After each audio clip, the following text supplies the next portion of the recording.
Bonjour le tube, j'espère que tu vas bien aujourd'hui. Dans le fond, je te présente 6 de mes plantes préférées. Fait que si c'est quelque chose qui t'intéresse, n'hésite pas, continue à écouter la vidéo. Et en même temps, si jamais tu as 2 petites minutes, tu peux lâcher un petit pouce, un petit like. Tu peux aussi partager ma vidéo, puis tu peux aussi t'abonner si jamais le contenu t'intéresse. Ça m'encourage beaucoup. Donc là-dessus, on s'en va vers la vidéo.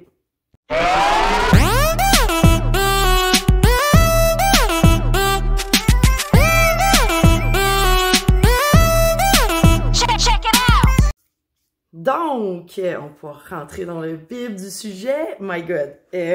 J'ai dû sélectionner sur toutes mes plantes préférées. C'est vraiment mes plantes préférées du moment parce que ça change tout le temps. Si vous êtes une amatrice de plantes ou un amateur de plantes, vous savez à quel point ça peut changer rapidement. Ce que j'ai fait, c'est que j'ai pas mis mes plantes récentes dans le lot parce que c'est trop facile, les plantes récentes, là. Fait que je les aime toutes. C'est sûr que c'est toutes mes préférées. Quand on vient de les acheter, ben c'est parce qu'on a eu un coup de cœur. Fait que je pouvais pas vraiment y rentrer dans le lot. Donc, je vais commencer avec ma première, qui est vraiment comme, je l'adore d'amour, là. Je pense que chaque jour, je la prends puis je la regarde de près. C'est mon Anthurium clanivarium qui était pogné dans une dead plug, qu'on appelle, c'est comme dans le fond une plug en tissu. Et puis, je l'avais pas vue. Fait que je l'ai défaite de sa dead plug et puis là, elle m'a sorti une de ses plus belles feuilles à date, qui est la plus grosse, celle-là ici. Moi, je trippe dessus. Honnêtement, elle a plein de choses qui fait que je l'aime vraiment beaucoup, qui fait partie, dans le fond, de mon top de préféré. C'est que là, vous pourrez probablement pas le voir à la caméra, mais sa ligne, toutes ses nervures, en fait, sont cristallisées. Ils ont comme des, moi je dis glitter parce que j'ai pas le nom en français, c'est des brillants. Voilà. C'est comme des brillants dans ses nervures, c'est vraiment super beau. C'est une plante qui prend son temps à pousser, mais honnêtement, elle vaut vraiment la peine d'être regardée quand elle pousse. Moi, j'adore ça. Comme là, elle m'a sorti une de ses plus petites feuilles du monde entier. Vraiment. Puis, elle n'a pas fini de grossir parce que, tu sais, des fois, c'est comme les anthuriums, ils partent vraiment petites, les feuilles, puis ensuite, ils grossissent, mais ils grossissent, ça finit plus de grandir. Jusqu'à temps qu'elle devienne verte forêt. Quand elle est verte forêt, ben là, elle a fini de grossir, dans le fond, la feuille. Fait que ça peut devenir immense, surtout les clanivariums, là, vous pouvez en voir sur Internet des matures qui sont vraiment grosses, là, puis honnêtement, moi j'ai vraiment hâte qu'elle soit grande, là, ça va être une de mes préférées, c'est sûr et certain. Elle va toujours rester dans ma collection, à moins qu'elle ait une attaque de je sais pas quoi, mais on souhaitera pas des attaques tout de suite, là. Elle est vraiment très belle, je l'aime vraiment beaucoup. C'est une plante qui, honnêtement, me demande vraiment pas grand-chose en termes de... mettons, d'entretien, là. Elle est sur le bord d'une fenêtre complètement au nord, mais vraiment, tu sais, collée sur le bord de la fenêtre au nord. Et puis, elle vit sa meilleure vie, là. C'est sûr que le bord de fenêtre est un petit peu plus frais, mais je veux dire, je pense qu'à la limite, elle aime ça, puis elle est en haut de mon lavabo, fait que ce qui apporte une certaine humidité à ma plante. Puis surtout que les clanivariums, je vais vous dire, là, pour vrai, là, c'est pas une plante qui est difficile, là. C'est comme pas... la plupart des anthuriums demandent un niveau d'humidité comme next level, là. Ça ne demande rien. Fait que vous pouvez l'avoir dans un environnement complètement normal. Moi, je suis au Québec, puis ça va super bien. Je l'ai acheté cet hiver. Puis c'est sûr que cet hiver, quand j'avais pas vu qu'elle avait une dead plug, elle a perdu beaucoup de feuilles. Mais maintenant qu'elle a plus sa dead plug, ça va vraiment super bien. Puis ben c'est ça, c'est ma plante préférée. Surtout elle est en forme de cœur. Je sais pas, genre j'adore cette plante-là. Vous pouvez voir aussi sur mon Instagram, je prends des photos. Ça arrive que je prends des photos avec elle. Puis elle fait aussi souvent partie des plantes que je vous montre sur Instagram, l'évolution. Fait que ouais, fait que c'est vraiment de mes plantes préférées. Puis surtout le fini qui est comme vraiment velours, mais pas velours, mais velours, mais pas velours. Je sais pas si vous pouvez me comprendre, mais c'est doux, mais il n'y a pas du poil. Mais c'est doux. Mais c'est sûr qu'il y a du poil, c'est doux, mais on le voit pas. Tu sais, c'est vraiment particulier au toucher. On pourrait quasiment croire à du plastique, là. Ouais.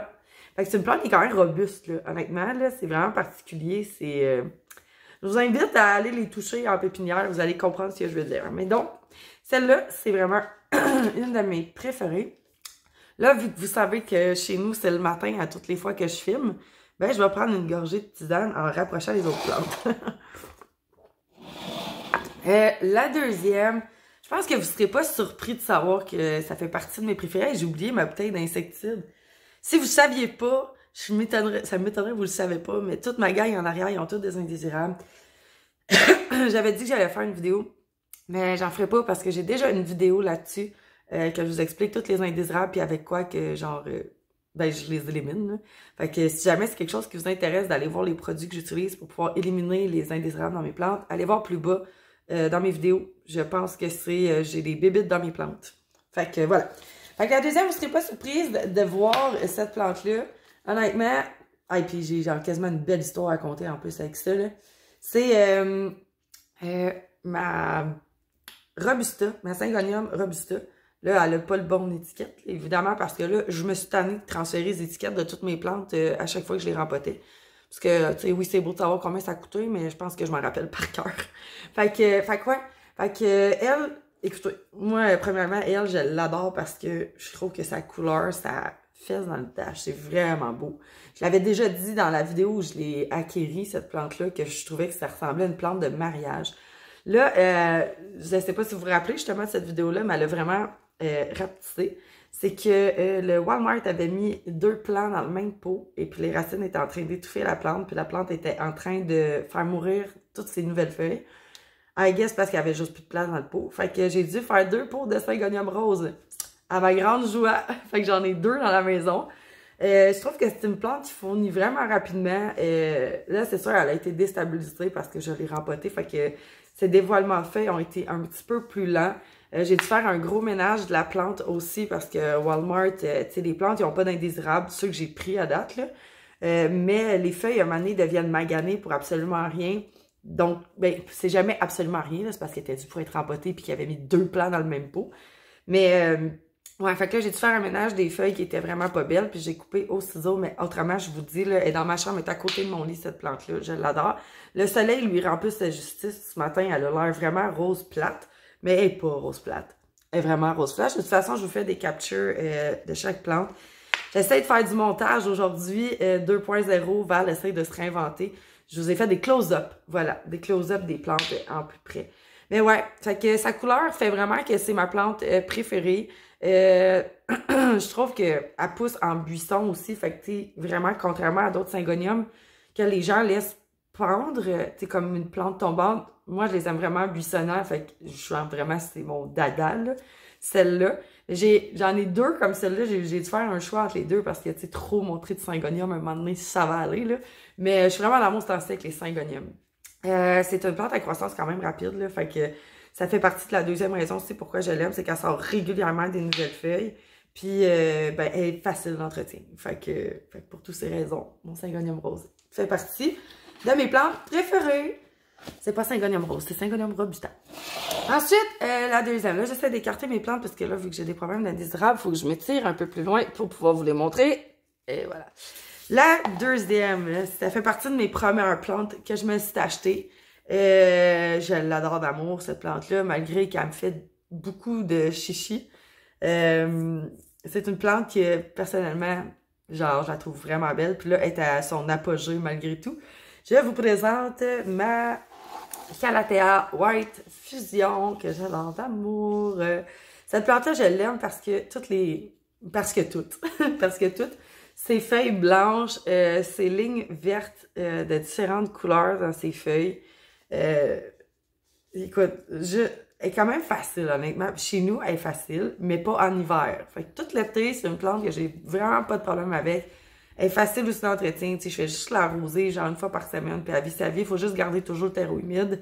Mais elle reste tout le temps que les Calathea sèchent tout le temps dans quelque part. Parce que notre taux d'humidité dans la maison n'est pas assez haut pour eux autres. Là. Ça sera jamais assez haut, en fait. J'ai l'impression que même dans la nature, son taux de survie doit être genre pas très haut. Là. Fait que, mais tu sais, je pense pas que c'est une plante qui pousse dans la nature. Là. Je pense que c'est plus des variétés que c'est l'humain qui a touché. Fait que bref, c'est une de mes plantes vraiment préférées parce que c'est juste une maudite belle plante. Là. Elle est blanche, elle est verte, je sais pas pourquoi. C'est pas de feuilles. C'est étiré, c'est allongé. Encore une fois, c'est buissonnant. Mais l'hiver, c'est dans un sac Ziploc. Fait que ça m'énerve un peu plus. Mais tu sais, regardez de quoi qu'elle a l'air cette année. Fait que tu sais, je pense que j'ai bien réussi ma chute. C'est juste que, c'est ça. Faut vivre avec une plante dans un sac Ziploc une partie de l'hiver. À peu près du mois de décembre aller jusqu'au mois de mars. Décembre, janvier, février, mars. Ouais, c'est ça. Un bon 3 mois pour aller chercher l'humidité parce que le chauffage fait vraiment comme ça tue l'humidité. Fait que ouais! Puis elle pousse quand même rapidement, là, en été, elle m'a dévoilé beaucoup de feuilles, là, sérieusement, là. Puis tu sais, pour pouvoir en avoir plus qu'il va y avoir d'humidité, si on peut pogner une canicule, là, elle va genre faire plein de feuilles, là. En tout cas, bref, mais là, je la trouve parfaite, elle est vraiment belle. Puis elle ajoute vraiment une petite touche fancy au décor, genre, ouais. Ensuite, dans mes autres plantes préférées, j'ai toi, mon plus beau. Le syngonium, c'est pas un syngonium, mais c'est un Scindapsus exotica, si je me fie à les gens qui m'avaient écrit dans les commentaires, parce que honnêtement, là, je m'y retrouve toujours pas dans les syngoniums. Là, lui, maintenant, je pense que je sais pourquoi, là. Il est exotica, il a les feuilles plus grosses, mais toutes les autres qui sont en plus petits, honnêtement, je vois quasi pas de différence, là. Fait que, mais c'est ça, celui-là fait encore partie de mes préférés. Pourquoi? Parce que, dans le fond, j'aime son unique tige, mais là, je suis partie, je veux faire vraiment, tu sais, comme une plante bien garnie, là. Mais c'est vraiment ces feuilles gigantesques qui fait toute la job. Le fait que ça soit quand même doux, puis le fait aussi que quand il est au soleil, il brille, que vous verrez pas parce que le soleil rend pas justice à mes plantes ce matin, mais c'est comme argenté. C'est argenté, brillant, on le voit quasiment juste quand on l'a entre les mains, qui est comme ça. Mais je l'aime vraiment beaucoup. Il fournit quand même rapidement, honnêtement, il m'a sorti quand même 3, 4, 5 feuilles, là, depuis qu'il est 3, 4 plus. 3, 4 feuilles. De toute façon, dans le close-up, je vais vous montrer la bouture que j'ai faite pour pouvoir le regarnir. Il fait quand même pas mal de feuilles, honnêtement, là, pour un Scindapsus qui vient du Dollarama, je dis vraiment n'importe quoi matin, qui vient du Walmart, honnêtement, il fait très bien le travail. Je trouve, il est impressionnant, ce Scindapsus-là. Il est vraiment hot, là. Puis il coûte pas cher. Fait que, tu sais, c'est comme, je sais pas, il est satisfaisant. Fait que, ouais, fait que lui aussi fait partie de mes préférés. C'est super facile à bouturer en plus, tu sais, fait que je trouve que c'est vraiment des plantes qui sont faciles d'entretien, faciles à propager, puis qu'en plus, visuellement, c'est vraiment beau, là. En tout cas, ça, c'est mon avis à moi, évidemment, tu sais. Je vous oblige pas à aimer les mêmes plantes que moi, évidemment. Excusez, il y a eu une petite pause que vous avez presque pas vue. Ensuite, il y a ma Aya Crimson Queen. Oh my god, cette plante-là, je me tanne pas. Je me tanne pas. Croissance extrêmement lente, par exemple. Ce qui vous donne amplement le temps de contempler chacune de ces nouvelles feuilles. Honnêtement, tu sais, comme vous voyez, il y a une nouvelle feuille ici. Écoute, ça donne vraiment le temps de la voir grandir petit peu par petit peu. C'est une plante qui, honnêtement, me fait pas tant de chichi. Je suis en train de voir une feuille morte, là. Mais ça fait vraiment pas tant de chichi. Moi, elle était plein sud. Là, je l'ai transférée dans ma bibliothèque de plantes parce que je la trouve vraiment plus belle dans ma bibliothèque. Mais honnêtement, toutes mes plantes qui sont dans ma bibliothèque, c'est quasiment toutes mes plantes préférées. Il y en a certaines qui peuvent juste pas avoir la luminosité que j'ai dans ma chambre, fait qu'elles sont obligées d'être ailleurs dans la maison, mais quand même. Ouais, c'est ça. Elle, pour vrai, elle me fait vraiment plaisir comme plante. Elle a encore ses feuilles extrêmement maganées du début, mais honnêtement, je les vois plus tellement que je sais pas, que je l'admire, puis que je regarde juste les nouvelles pousses qu'elle fait, puis que sont colorées dans ses feuilles. C'est une plante qui est un petit peu plus difficile au niveau de l'arrosage, par exemple. Tu sais, il faut vraiment pas l'inonder, même si moi je l'inonde, il faut vraiment bien l'égoutter à la fin. Mais elle est vraiment facile aussi. C'est une plante qui, à date, j'ai vraiment... En tout cas, je pense que ces feuilles, là, c'est juste une pensée, là, j'ai rien de théorique là-dessus, là. Mais je pense que ces feuilles doivent être pas mal moins sujetties à avoir des indésirables, parce que c'est comme une plante grasse. Je sais pas, c'est un oya, là, tu sais, ça a comme des feuilles épaisses, genre. Vraiment comme... I guess que s'il y a comme un trip, s'il essaie d'aller piquer là-dedans, moi je pense qu'il va genre jamais réussir à percer la feuille dans ma tête.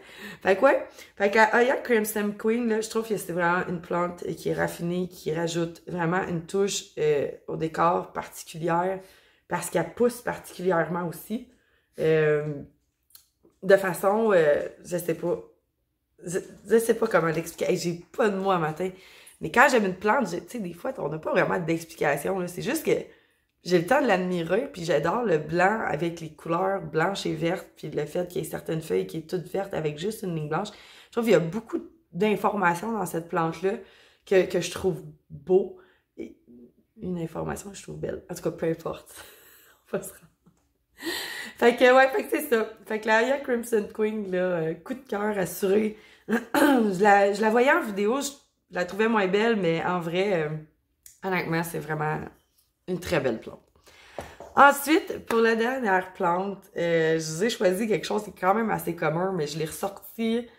Écoute, elle aussi, à chaque fois que je l'arrose, je prends genre 2 minutes pour l'observer, puis la regarder, puis observer chacune de ses feuilles. Parce que c'est une de mes plantes que j'ai vraiment hâte qu'ils grossissent, parce qu'elle est vraiment belle, ok? À mon avis, à moi.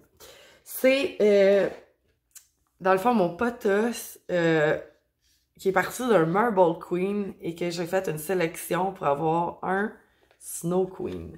Elle est tellement belle, cette plante-là. Honnêtement, là, c'est comme, je pense que je vous avais déjà parlé de mon autre Marble Queen qui comme fait quasiment juste des feuilles vertes maintenant, là. C'est d'une tristesse infinie. Ben, celle-là me rend justice, puis enfin, j'ai quelque chose qui, tu sais, comme fait vraiment du sens. Assez que je l'ai maintenant mis dans mon salon, en haut de toutes mes autres plantes. Puis, ben maintenant, elle trône là parce que je me dis qu'ici, il y a une plus grande luminosité que dans la chambre. Fait que probablement qu'elle risque de me pousser plus de feuilles, en fait. Puis ces feuilles, comme ça, sont de plus en plus blanches. Fait que c'est comme à mon bonheur et à ma joie. Je suis vraiment contente de cette plante-là. C'est sûr qu'il y a encore certaines feuilles dans son port, en tout cas dans sa petite touffe, là, qui sont un petit peu plus foncées. Mais quand même, tu sais, je pense que j'en ai juste 2 plus foncées que toutes les autres. Fait que, tu sais, ça reste quand même une Snow Queen. Puis, ben c'est ça. Là, elle commence à s'allonger, à me faire des nouvelles feuilles et tout ça. Fait que, genre, ça fait vraiment partie de mes plantes préférées. Encore une fois, super facile d'entretien. Maintenant, je suis rendue que je l'arrose une semaine sur 2, puis elle est bien heureuse comme ça. Tu sais, tu peux rendre le terreau bien sec avant qu'elle te fasse signe qu'il y a quelque chose qui marche pas, là. Mais... honnêtement, puis j'ai eu une fois une attaque de trips dedans, puis je l'ai... C'était des trips? Non, c'était des couches-nez. C'était des couches-nez, puis ça s'est traité en 2 temps, 3 mouvements, puis là, ben, elle est parfaite. De toute façon, vous allez le voir dans le close-up, là. Vous pouvez pas dire que c'est pas beau. Fait que c'est ce qui termine la vidéo de mes plantes préférées du mois de juin. J'espère que vous avez aimé ça. Si vous avez aimé le concept du vidéo, ben n'hésitez pas à liker. Vous pouvez toujours venir m'écrire dans les commentaires si jamais vous avez des questions. Là-dessus, je vous souhaite une belle semaine, puis on se voit dans un prochain vidéo. Bye tout le monde!